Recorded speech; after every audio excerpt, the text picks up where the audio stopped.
Bienvenidos, nuevo episodio de Hablando de Humor.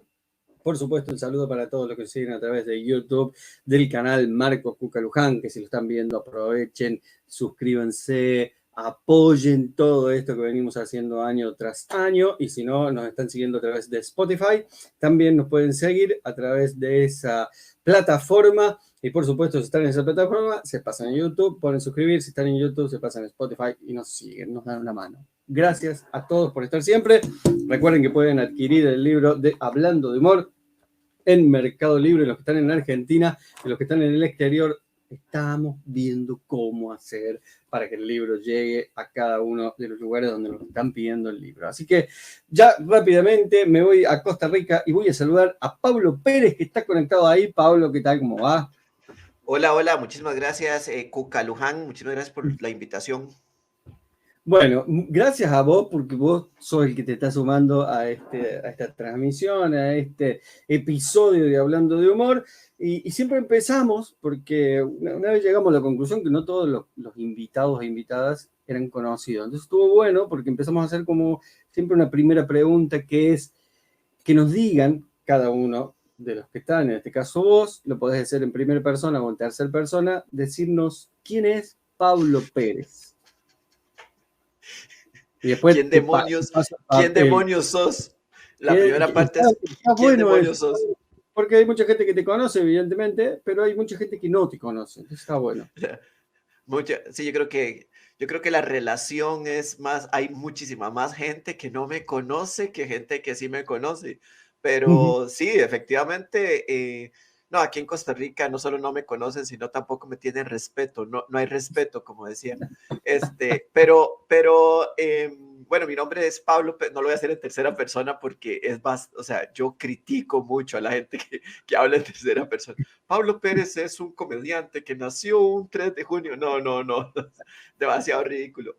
No, bueno, yo soy Pablo Pérez, como el jugador de dónde es que me dijiste que es el jugador. Ahora está jugando en Colón o en Newell's, Pablo Pérez. Era jugador de Ese Boca. soy yo, entonces para que no, entonces bueno, me dicen Pérez, porque aquí en Costa Rica habemos como 8 Pablos haciendo comedia de stand-up, entonces es como, prefiero que me digan el Pérez, además de que cuando me dicen Pablo me siento un poco regañado.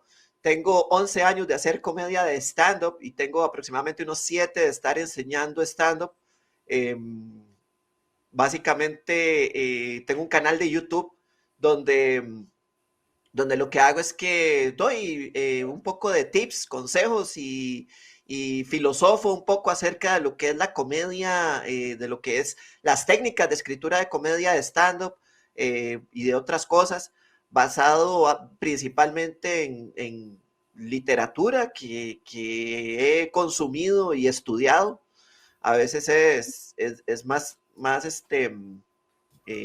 sencillo, o más bien, a veces es más, cualquiera se puede leer un libro, pero agarrar un libro y estudiarlo es una cuestión diferente. Entonces esa es una de las cosas a las que me he dado la tarea de, de hacer eso y tratar de explicar la comedia y explicar los procesos de comedia de la forma más sencilla posible, partiéndolo en pedacitos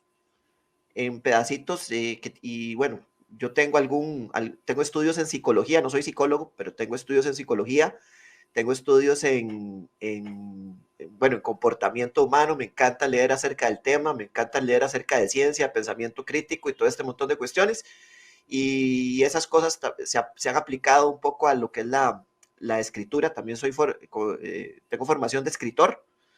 Tengo un libro publicado que ya está agotado desafortunadamente, pero sí, publiqué un libro en el 2014 que se llama, un libro de cuentos, no tiene nada que ver con comedia, se llama Vampiros en Chepe.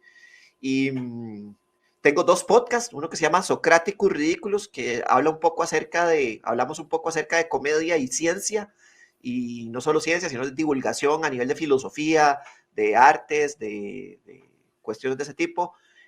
Socráticos Ridículos en YouTube, y tengo otro podcast que hago con mi colega Javier Medina que se llama La Paja Nocturna, que ese es más de comedia, variedad, hablar un poco nosotros le decimos aquí hablar paja, que es como hablar paja, o sea, hablar temas un poco irrelevantes y esos son los proyectos que tengo actualmente y la escuela de comedia que se llama el Comedy Lab. No sé si hablé Pero mucho. muy bien, pasaste por todo. Entonces, lo primero que te voy a preguntar es, ¿qué es la comedia? Lógicamente, te tengo que preguntar. ¿Qué es la comedia? Es una pregunta es una pregunta muy, muy amplia, ¿no? O sea, ¿qué es la comedia? Em, Mira, yo no te voy a dar una definición de qué es la comedia porque hay muchas discusiones al respecto. Sí, Hay una serie de discusiones. Una de los primeros impulsos que, con lo que yo te podría responder es que la comedia es, digamos, lo que son algún tipo de arte o de expresión cuyo resultado suele ser, no puedo decir siempre es, porque suele ser la risa, suele estar en el espacio de lo que es provocar risa, ¿ok? Entonces, yo te podría decir eso como una definición muy general y como la primera que se me viene a la mente. Sin embargo, si revisamos libros y revisamos estudios, nos vamos a dar cuenta de que no necesariamente, o sea, muchos colegas que hacen comedia hablan acerca de que no necesariamente es el provocar risa, sino más bien es el señalamiento del absurdo, el señalamiento de lo cómico, ¿no? Entonces es como difícil de explicar completamente. Ahora, yo te puedo hablar acerca del arte de la comedia y te puedo hablar acerca del negocio de la comedia. Entonces, haciendo esa separación, digamos, la comedia es una cosa muy amplia, pero el negocio de la comedia es el provocar risa en un grupo de desconocidos consistentemente. en un grupo de Ese es, desconocidos. sí, ¿Por qué no sí. pueden ser conocidos? Me interesa saber. Perdón, es que se me abrió la puerta, no, ni siquiera te dije, Pasa nada más me nada. levanté y lo cerré. El negocio, ¿por qué no pueden ser conocidos? Porque si no, porque los conocidos no hay negocio. O sea, lo que establece un negocio no necesariamente son tus conocidos, sino el negocio es venderle a un grupo de clientes que no sean ni tus familiares ni tus amigos conocidos, sino Y la, llegarle a un mercado más amplio de la población, de las personas que no conozcan tus códigos de comunicación. Porque es fácil o hay personas que son talentosas para hacer comedia y son muy graciosas dentro de un grupo, de un círculo de personas conocidas. Entonces ya tienen una ventaja sobre ese grupo de personas conocidas y es que ya las personas que los conocen sus códigos de comunicación. Ya se estableció un enlace de comunicación a lo largo de mucho tiempo, digamos, el secreto aquí es tiempo. Entonces, eh, cuando yo me para subo a trabajarlo un un... poco a tierra, sería lo que pasa en una juntada, en una cena con un amigo que es gracioso. Ya existe un código de comunicación. Correcto, correcto. Pero cuando yo tomo esos mismos códigos y esos mismos temas y los subo en un escenario y los presento delante de un grupo de desconocidos, voy a tener un resultado diferente porque los códigos de comunicación no se han establecido. Entonces, lo que Ujú. necesito primero es establecer un código de comunicación con el grupo de personas a las que me estoy enfrentando para después poderlos hacer reír. ¿Y cómo Entonces, se por eso es que el establece ese negocio, código? Ya que lo planteaste así. perdón, ¿Cómo se establece ese código? a través de varias técnicas, bueno, técnicas de comunicación, técnicas de charlas, de hablar en público. Por ejemplo, una de las cosas es que, por ejemplo, mis historias tienen personajes. Entonces yo estoy hablándote a vos, bueno, nos estamos conociendo, estamos teniendo el gusto de conocernos hoy. Si yo te hablo acerca es que me está hablando mi amigo Minor, que posiblemente está de mal humor porque no ha comido. Eso puede ser muy gracioso dentro de mi grupo de conocidos, porque conocemos a Minor, porque sabemos, porque conocen que yo tengo, que mi humor o mi cosa tiene que ver algo con gordofobia o con lo que se le podría llamar así, ese tipo de cosas. Entonces, digamos, Sí. saben ese tipo de cosas cerca de mí y se pueden reír un montón, pero la gente que no me conoce, no. porque no saben ni cuál es mi contexto, ni qué es lo que estoy hablando, ni qué es lo que estoy, a qué me estoy refiriendo, ni quién es minor, ni un montón de cosas. Claro. Entonces lo que hago primero es que establezco una línea de comunicación, técnicas para establecer una línea de comunicación. Hablamos de lo que nos concierne a todos. Hablamos, vos sos argentino, conoces probablemente, o sea, mi apuesta es que es posible que te guste el fútbol porque sos hombre, puro prejuicio.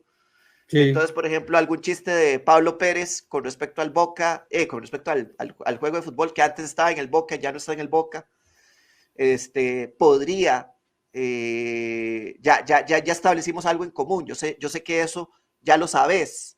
Ya sabes que Sí. hay un Pablo Pérez en el Boca. Yo vengo y digo esto aquí en Costa Rica y nadie me entiende de qué estoy hablando. Entonces ya se establece un código de comunicación que es algo en común que los dos los dos hemos mirado en el camino. Entonces así se establece un lazo de comunicación. Pero ese lazo de comunicación no lo estableces vos, sino que ya está establecido, ¿verdad? No, lo establezco yo porque, digamos, lo que está establecido es un entorno y este soy yo y esto es mi público. Entonces yo lo que hago es que enlazo ese entorno con mi público. Entonces si tiro un lazo, es como, miremos hacia allá. Entonces eso es como, sí, estamos mirando hacia ese lugar. Entonces cuando estamos mirando hacia ese lugar, establecimos un lazo de comunicación, estamos hablando del mismo tema. Uh-huh. Entonces ahí es donde se establece un lazo de comunicación. Y ese lazo de comunicación implica cosas, implica, por ejemplo, una de las principales cuestiones que tiene que ver con la comedia es lo que es la empatía. Una de lo que sugieren los especialistas en marketing, en ventas, la gente que habla en público, es este concepto de ser likable, de ser gustable. Entonces, el ser gustable es importante para la empatía. La empatía está definida como la capacidad del otro la capacidad de uno de ponerse en el lugar del otro, ¿ok? De ponerse en el lugar. Entonces, ponerse en el lugar implica varias cosas, implica mirar lo que se está mirando, implica sentir lo que se está sintiendo, aunque sea de una manera imaginaria o que sea de una manera leve, y eso es lo que se podría denominar empatía.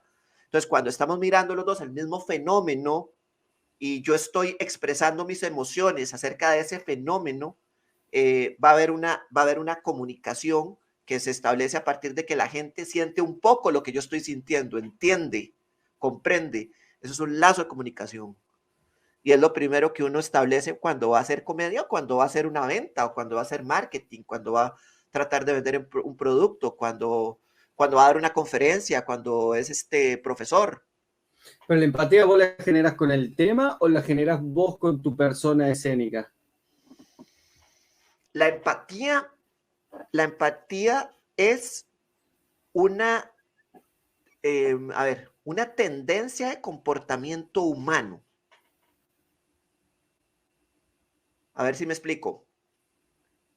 Todos, o sea, el hecho de que nosotros seamos seres humanos nos hace que evolutivamente presentemos un comportamiento gregario. Esto significa que somos seres de grupos. Y al ser seres de grupos, desarrollamos la empatía como un mecanismo de comunicación. Entonces, cuando una persona no me gusta, mi nivel de empatía existe, pero es menor a cuando una persona me gusta. O sea, y gustarme, lo digo en un amplio espectro. El nivel de escucha, el nivel de... ¿No sería el nivel de escucha? Ajá. No sé, lo pienso yo por ese lado. El nivel de escucha sube, claro, con empatía el nivel de escucha sube. El nivel de atención, la atención que yo le estoy entregando al otro va a subir con mi nivel de empatía. Uh-huh. Es diferente escuchar a una persona desconocida hablando de un tema que no me interese a escuchar a mi pareja hablando de un tema que sí me interesa. Y lo que lo está estableciendo es el nivel de empatía. Me interesa, me gusta, me pongo en ese lugar. O sea, esa es como claro, el nivel de escucha aumenta un montón. Pero por eso digo, también tiene mucho que ver la persona escénica en sí, la presencia, la imagen de, por ejemplo, el comediante, ¿no? Para ver cómo va a subir o bajar la empatía. Sí, sí, de eso depende. Depende de una, bueno, los seres humanos somos visuales, entonces una de las cosas que es conveniente es mirarse interesante, no mirarse bien, no mirarse guapa o guapo, no mirarse bonito, sino mirarse interesante. ¿Qué de mi apariencia está despertando el interés? Y el interés es el querer saber más. Entonces, para empezar, eso en lo visual. Y Sí, después está en la parte de lo que es el discurso, que aquí es donde viene una cuestión bien interesante con respecto a la comedia. Bueno, y con respecto a cualquier arte escénica. Con el discurso yo me voy a enlazar con la gente en la medida, o más bien, desde el aparato, desde toda la parafernalia psicológica, emocional, y no de la parafernalia intelectual. ¿Ok? Entonces, lo que importa, o sea, importa más cómo estoy diciendo yo lo que estoy diciendo que lo que estoy diciendo. Importa más si me creen a que sí es verdad. No sé si me explico. sí, sí, sí, perfecto, perfecto. Me quedé Entonces, pensando para sí, seguir después de ahí de cómo lo digo y no lo que digo, ¿sí? Que es el punto donde llegaste. Me gustaría poder preguntarte cómo haces para ser interesante, que fue algo que dejaste picando ahí. ¿cómo hace uno para verse interesante? Sí, ¿Cómo hace uno para verse interesante? Bueno, bueno, es difícil. Por ejemplo, una de las formas de verse interesante es verse bien, es verse guapo. Esa es una de las formas. sí, Pero a veces uno no es guapo, a veces uno no es agraciado. Entonces, por ejemplo, verse bien presentado o tener una característica fuera de lo común, querer, tener cosas, o sea, en mi apariencia, que la gente quiera saber más de mí. Bueno, hay toda una teoría, un montón de teorías acerca de cómo se debe uno ver, por ejemplo, por qué esta persona es así, por qué habla así, por qué no se mueve, por qué se mueve, por qué no se mueve mucho, por qué se mueve mucho, por qué saluda. O sea, por qué saluda cada vez. Hay un comediante, ahorita no recuerdo cómo se llama, Rusty, no me acuerdo el apellido, que acaba de salir en Netflix, que por ejemplo tiene una apariencia interesante, mas no tiene una apariencia perfectamente, o sea, no es atractivo físicamente, pero tiene una apariencia interesante.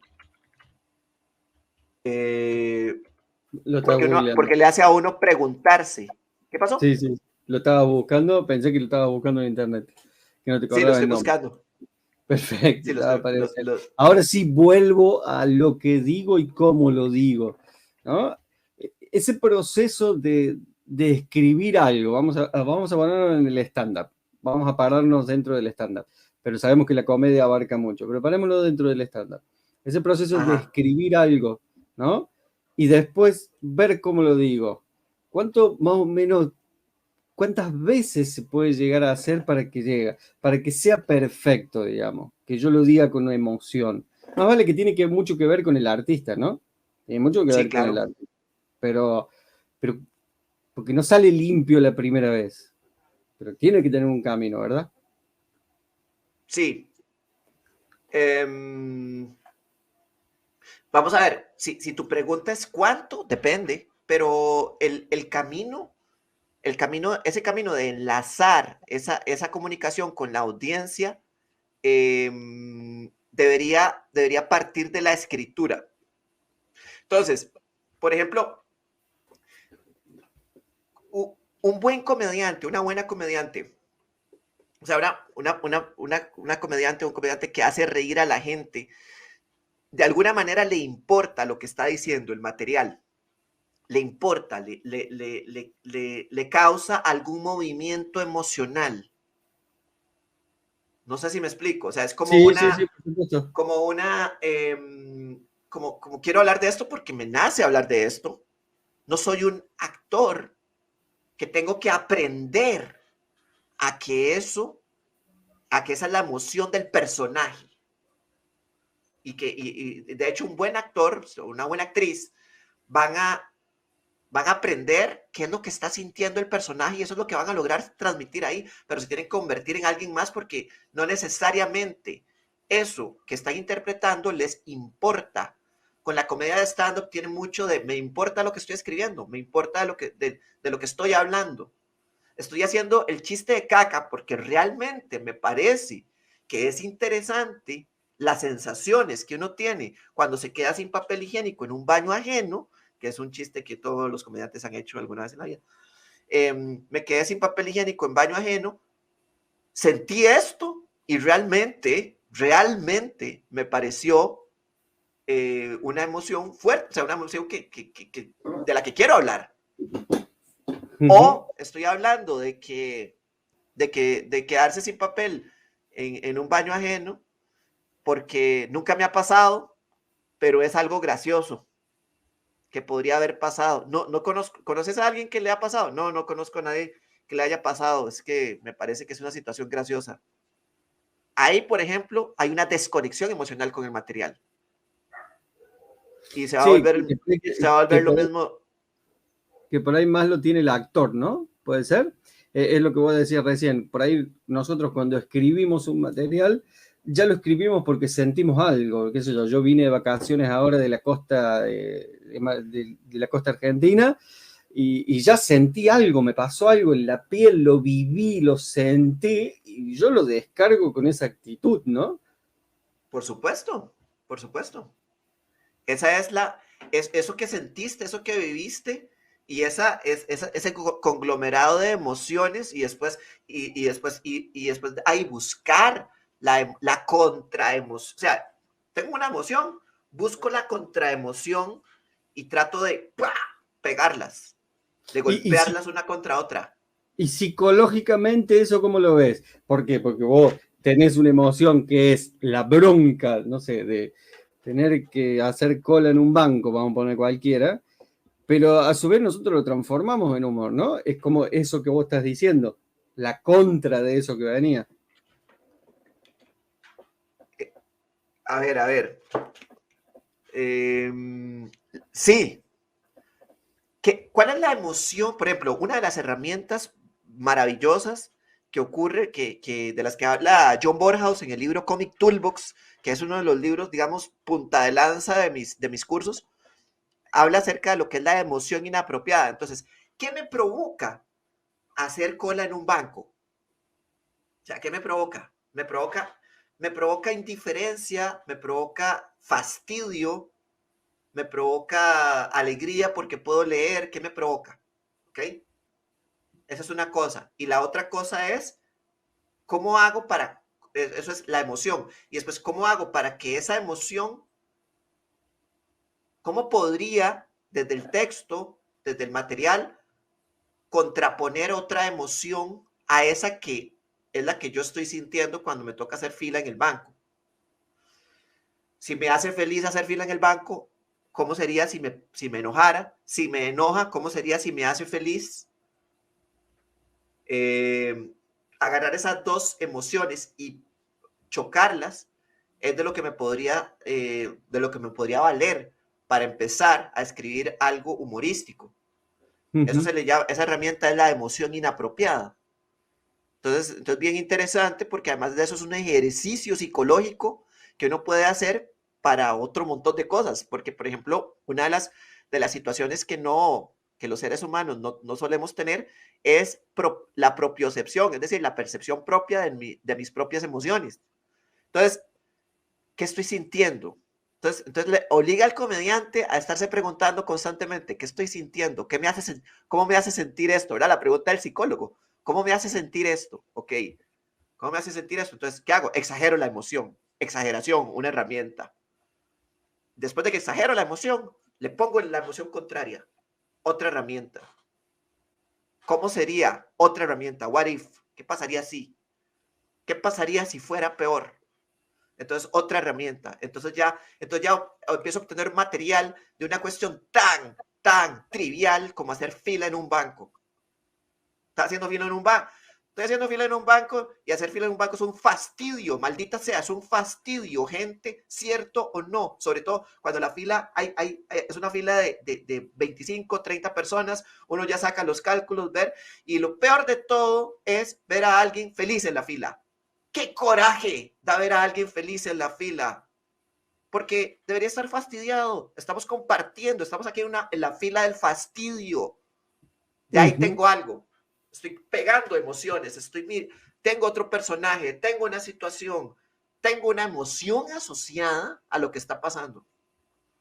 ¿Y no te pasa que estás todo el día así? A mí me pasa que estoy todo el día así. Acabo de venir el primer día del primer grado de mi hija y Sí. me comporto como un pelotudo, ¿me entendés? Porque por el momento digo, no, boludo, me estoy riendo de todo, ¿me entendés? Porque ves todas las acciones que son serias y a todas le encontré un momento de comedia, decía, acá pasa esto, ¡juá, juá! Te reí con el del lado. Me pasa eso constantemente, ¿no te pasa? Sí, sí, sí. Sí, a veces es una maldición.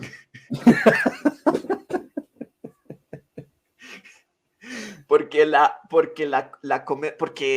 final estamos constantemente buscando material para hacer comedia. Entonces, decía, no sé si Mark Twain, a quién se le atribuye esta frase, que la comedia es tragedia más tiempo. Sí. Y el problema con muchos de nosotros, ¿verdad? No estoy diciendo que el problema del comediante, como si fuéramos un ser estándar, pero el problema de muchos comediantes es que la tragedia provoca, a ver, nuestros cerebros de alguna manera corren en tiempo real el, el tiempo de la tragedia. O sea, está pasando la tragedia en este preciso instante y estás pensando, esto en unos años me voy a reír y me voy a reír por esto. Entonces te reís ahí mismo en tiempo real. O sea, como que le pones el tiempo. Entonces, se mira uno y eso es un mecanismo de defensa para no confrontar eh, la crudeza de la realidad o de la situación. Y si incluye a alguien más, ¿verdad? Uno puede tener problemas porque uno se vuelve una persona cínica.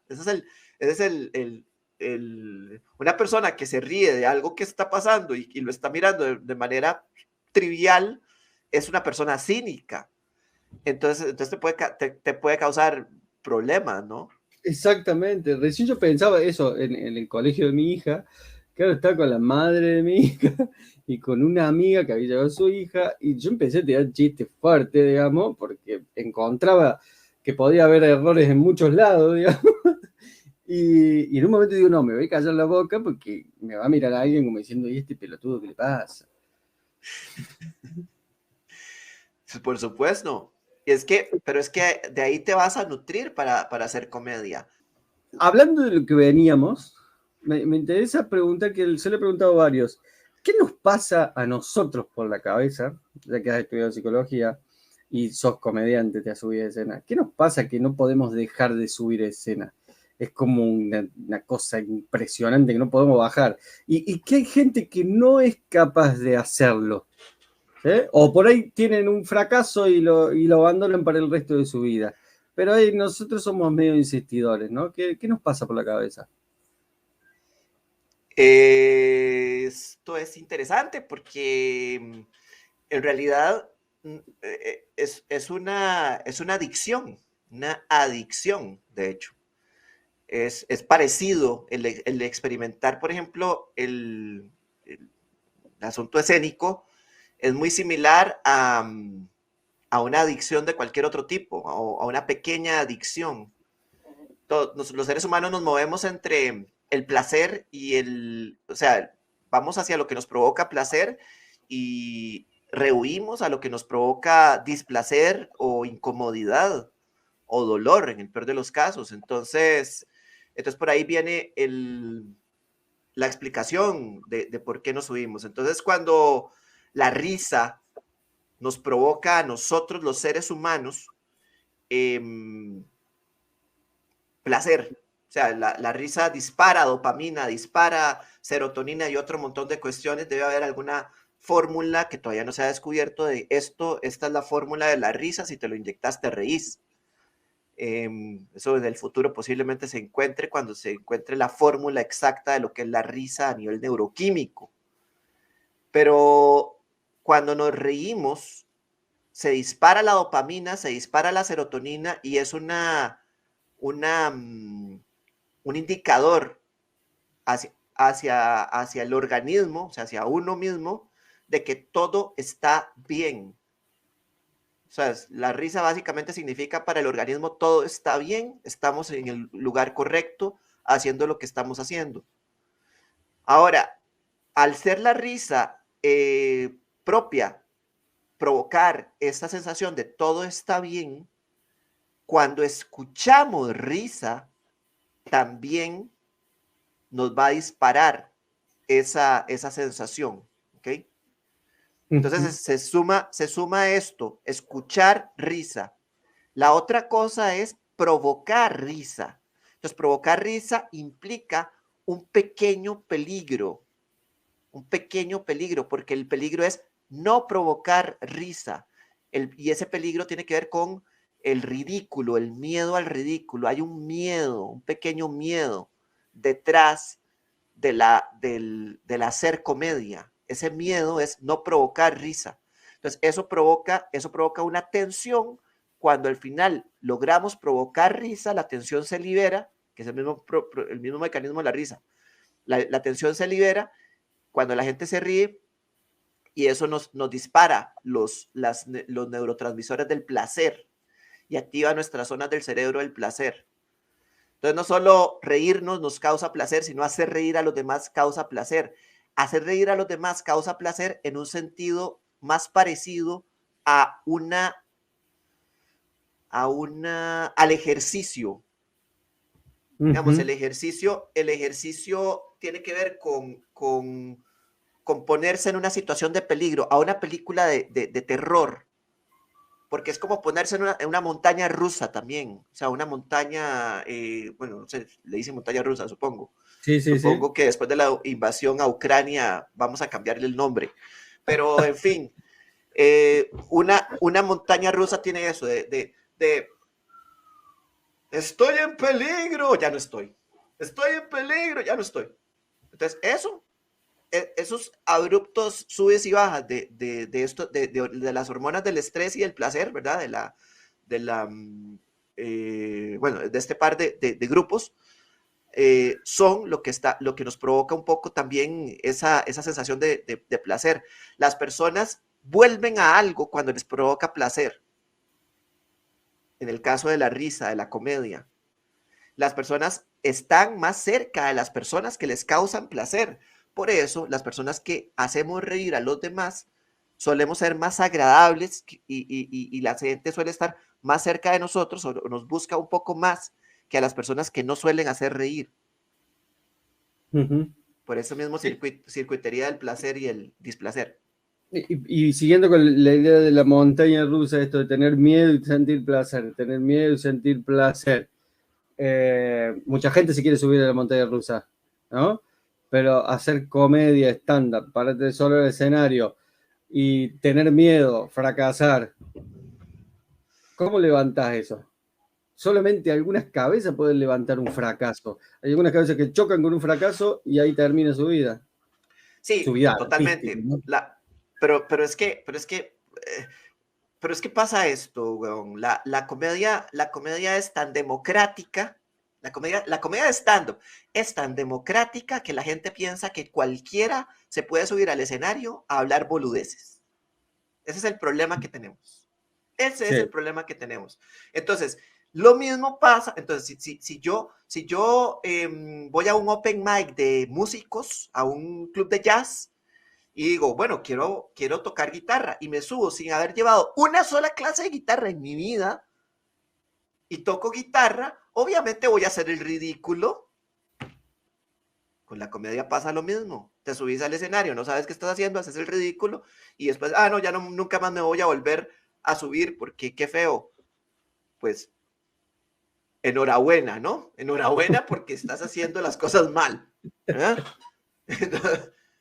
Ahora, dicho esto, hay un libro de un premio Nobel de Literatura, Daniel Kahneman, que se llama Pensar lento, pensar rápido, y habla acerca de lo que es la aversión al fracaso. O sea, nosotros, los seres humanos, aparentemente la sociedad moderna, los que vivimos en la sociedad moderna, tienen lo que se le llama aversión al fracaso, que es o sea, que son más tendientes a que les moleste, o sea, toman más en cuenta para tomar una decisión algo que les cause un daño, que les cause fracaso, que algo que les pueda causar un poquito de éxito. ¿Ok?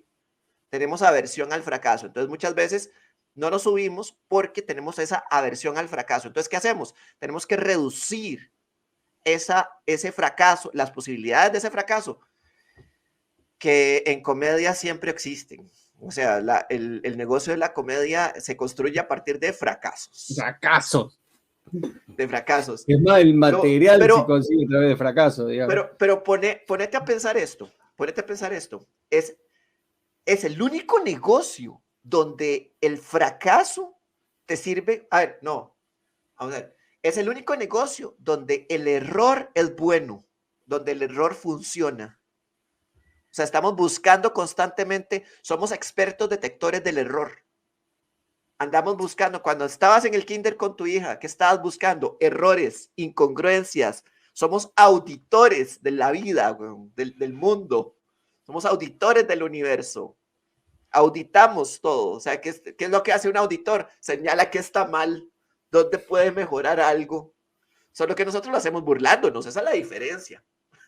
Sí, sí, sí, sí, sí. Y no solamente lo externo, lo interno también. Ajá. ¿Sí? Exactamente. Por supuesto, por supuesto. Lo interno también, por supuesto. Bueno, y entonces con respecto a eso de la aversión al fracaso, entonces, ¿qué hago? Reduzco esas posibilidades de fracaso. ¿Cómo?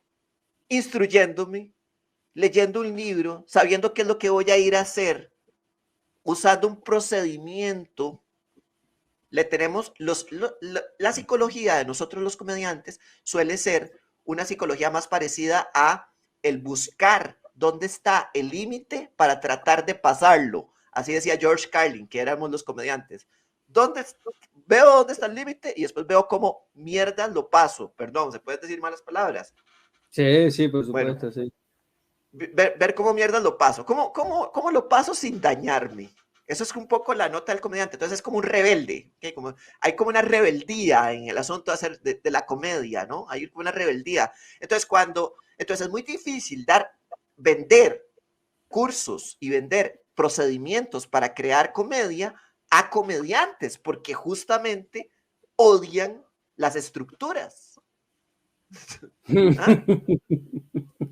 Y tiene que ver mucho con el arte también, ¿verdad? O sea, odian, los artistas odiamos las estructuras, odiamos lo establecido. Y ahora este tipo, que ni siquiera tiene un especial en Comedy Central, me viene a decir que tengo que aplicar una estructura para hacer comedia. Ah, no. Entonces es un poco tener esos equilibrios, ¿no? En esto. Yo reduzco la posibilidad de fracasar con una estructura, aprendiendo Sí. una estructura, aprendiendo los procesos. No, y aparte después la estructura o el proceso después pasa a ser interno y ya lo adaptas a cualquier cosa.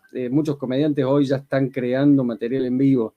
Digamos, se proponen una idea, por ejemplo, el cigarrillo electrónico, y se les ocurrió antes de salir en el camarín y suben a escena y ya como conocen el procedimiento y ya saben cómo tienen que hacerlo, lo pueden hacer en vivo, ¿no? Totalmente, totalmente.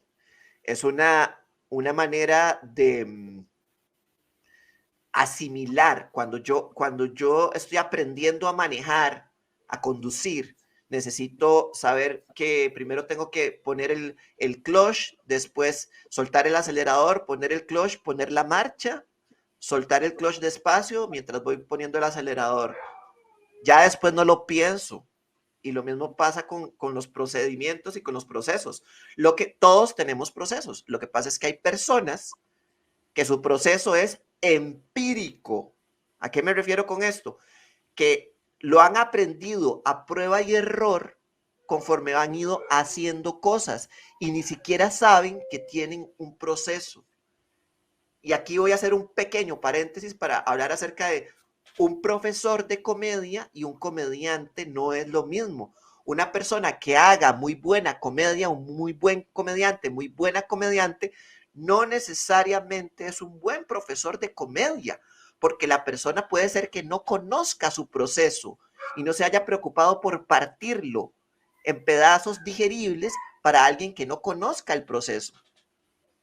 Entonces Ujú. aquí eso es una cuestión interesante de mirar. Cuando uno empieza a crear a partir de un proceso, puede devolverse y ver los pasos con los que hizo lo que hizo y explicarlo.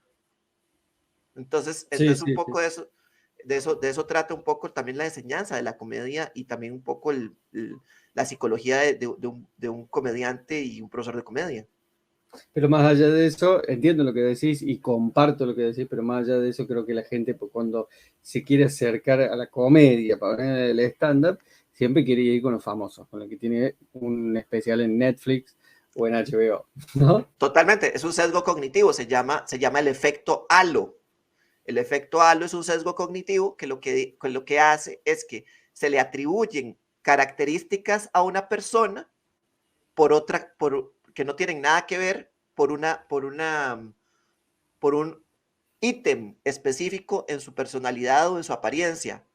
Entonces, por ejemplo, si te atiende un mesero o una mesera que es muy guapa, bellísima, te atiende una mesera bellísima, es Gal Gadot, ella, te atiende y después se va, o sea, te atiende y te dice, bueno, Marco, ¿qué quieres comer? Aquí está el menú, no sé qué, no sé cuánto, se va y vos te quedas así como, wow, es bellísima.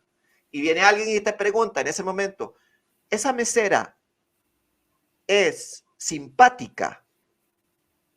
Y vos vas a decir, sí, no sabes si es simpática, sabes que es bellísima porque fue lo que viste. Eso se llama efecto halo. Lo mismo pasa con los comediantes. Él es un buen comediante. Debe ser un buen profesor de comedia. No necesariamente. No necesariamente. Decime, Pablo, ¿qué es para vos un chiste? Mira, un chiste, cuando hablamos de chiste, yo me voy a la definición más común y corriente. Un chiste es algo que se dice o hace con la intención de hacer reír. Eso es un chiste. Entonces, cuando hablamos de un chiste, hablamos acerca de voluntad, acerca de un movimiento volitivo. Esto significa que no existen chistes accidentales. Cuando decís algo gracioso por accidente, no es un chiste. Cuando repetís eso que dijiste gracioso para hacer reír, ahora sí es un chiste. Ujú. Cuando haces algo, cuando te tropezás y te caes, que así estoy casi Sí. seguro que comenzó la comedia. Un neandertal iba caminando por la cueva, se resbaló en una cáscara de protomango, se cayó, no le pasó nada y se levantó y hizo y los que estaban alrededor hicieron y el neandertal se quedó así como wow, esto se siente bien, se están riendo, se siente bien. Al otro día se quedó pensando toda la noche y en la otra noche llegó y dijo, voy a repetir esa misma cantidad de movimientos para ver si provoco esto mismo. Se vuelve a resbalar, se cae, hace lo mismo, solo que simulado, y la gente, ¡ah! Ahí es un chiste. La primera vez El- no. la primera vez que era Un accidente que un provocó accidente. risa. Ujú. Pero no es un chiste, espera, espera, No entiendo, es un entiendo. chiste porque no hay voluntad de hacerlo, de ejecutarlo. Perfecto. Ah, mira, Esto es en el cuestionable, esto es cuestionable. esto es cuestionable, por supuesto, todo es Claro que es cuestionable, pero acá cuestionable. el que está siendo entrevistado sos vos y está buenísimo escuchar tu punto de vista, ¿no? Mira, ya en el final, como siempre lo hacemos, y para que no se nos haga tan larga, porque seguramente tenés cosas que hacer, allá estás 3 horas menos que nosotros, así que tenés que el día por delante. Eh, me gustaría que me cuentes cuál fue tu mejor función y cuál fue tu peor función. Ok, ok, es difícil. Bueno, mi mejor función fue un especial que hice en el 2000. Aquí estoy viendo no sé, 2018, digamos que fue 2018, que fue un especial que hice de 1 hora y resto. De una hora. Yo normalmente no hago especiales de más de 1 hora. En un cine, y me gustó mucho porque ya tenía como 8 años de estar construyendo mi audiencia.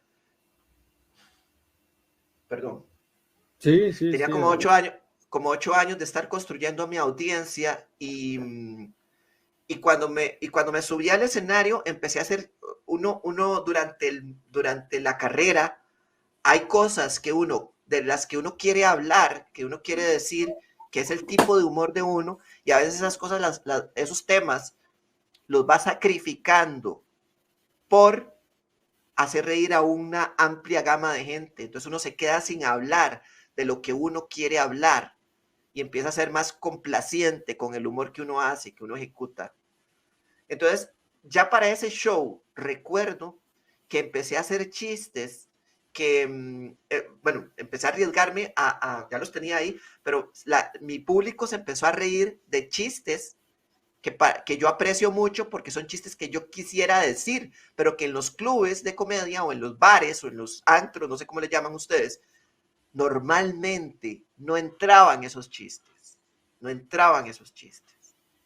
Entonces ahí entraban, lo cual significaba que tengo una tribu de gente que me sigue, que aprecia lo que estoy haciendo, que aprecia mi humor.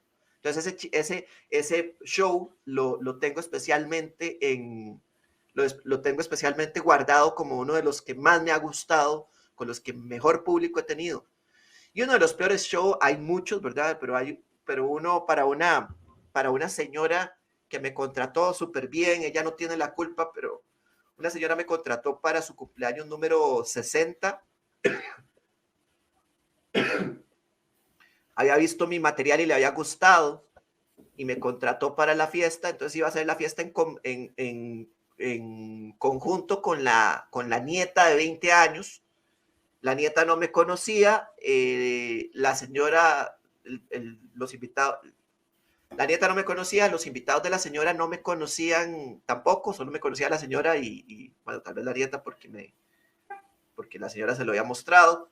Entonces, el público al que me iba a dirigir, que es un público que suele ser en ese tiempo era un público como no sé, de los 18 a los 35, 40 años, tal vez, es el público al que podría yo llegar con mi humor, ya como después de eso ya hay menos posibilidades de hacer reír. Bueno, el público era básicamente gente de 60 años hasta respirador artificial, digamos, ese rango de edad. Ese rango de edad era. Y entonces fue de los peores shows del mundo. Divertidísimo. O sea, ahorita yo lo recuerdo y es divertidísimo. Una de las situaciones fue como que pasó una señora con una señora muy mayor. A mí me había tocado ese día tirar la iluminación, pero me pasó así enfrente del escenario. Yo estaba hablando y me pasó exactamente enfrente del escenario con una de esas andaderas para caminar. O sea, Sí, entonces la señora iba caminando ahí así, con la andadera, me vuelve a ver y me hace. de gusto y medio. Lo peor de todo es que va al baño y después se devuelve exactamente igual, ¿verdad? Y te volvió a En medio mirar. de él. Y vuelve a mirar igual. Ese show ¿Hiciste todo estuvo. lo que tenías que hacer o no? ¿Te fuiste antes? No. Mira, yo en ese aspecto yo soy profesional en el asunto de que si a mí me contrataron 30 minutos y yo les cobré 30 minutos, yo me voy a subir 30 minutos. A menos que alguien se suba, literalmente me agarre y me baje, y yo me voy a subir 30 minutos. Bueno, porque si no, no me pagan. No, sí le vamos a pagar. Ok, está bien. Ahí sí me bajo. Pero si a mí me contrataron 30 minutos, yo sufro eso hasta el final, no me importa. O sea, yo la estoy pasando mal en el escenario, pero yo sé que eso es parte de lo que hay que hacer. Es parte de lo que hay que hacer. Me habían contratado, esa fue larga, esa fueron 45 minutos.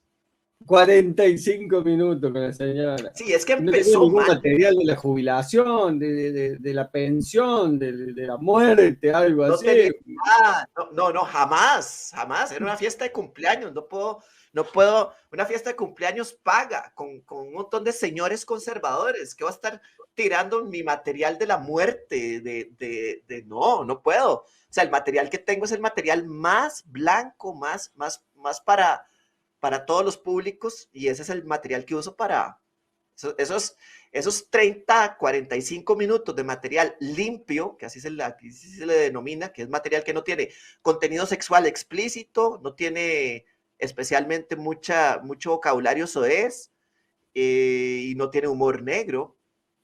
Bueno, lo que se le mal llama humor negro, o sea, no tiene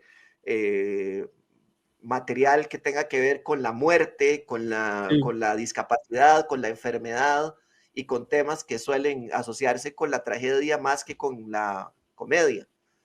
Ese material es el material limpio y no, o sea, ese No, material es, no, ese material no va a funcionar para esa demográfica. bueno, Pablo, muchas gracias por haberte prendido a charlar un ratito. La verdad que fue una charla hermosa. Me quedaría 1 hora más, 3 horas más charlando con vos. Y ojalá que un día nos juntemos Cuando, con el querido Joel Cabello y con vos y sigamos hablando de esto que tanto nos gusta. cuando quieras, con Joel, sí, con Joel puede ser un día entero hablando, ¿no? Sí, ¿no? Es muy No, loco. sí. Y además de eso, le encanta maneja teoría de lo que es la escénica, increíble, un montón de teoría, es impresionante, y la maneja así. A mí me gusta Sí, la sí. gente, a mí me gusta eso, me gusta ese tipo de cosas. Yo soy muy nerd de la comedia y de los temas que estudio en realidad, en general. Entonces me gusta mucho la gente que maneja esa información tan claramente. Decía Richard Feynman, que era físico, que cuando uno entiende algo claramente es capaz de explicarlo de forma sencilla. Y eso es una de las cosas que he mirado con Joel. Entonces me encanta.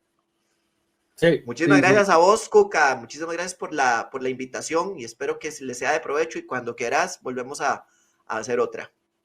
Dale, Pablo, te mando un abrazo grande. Yo desconecto el vivo, nosotros nos saludamos por privado. Muchas gracias a toda la gente que se conectó y lo vio a través de YouTube o lo escuchó a través de Spotify. Nos vemos.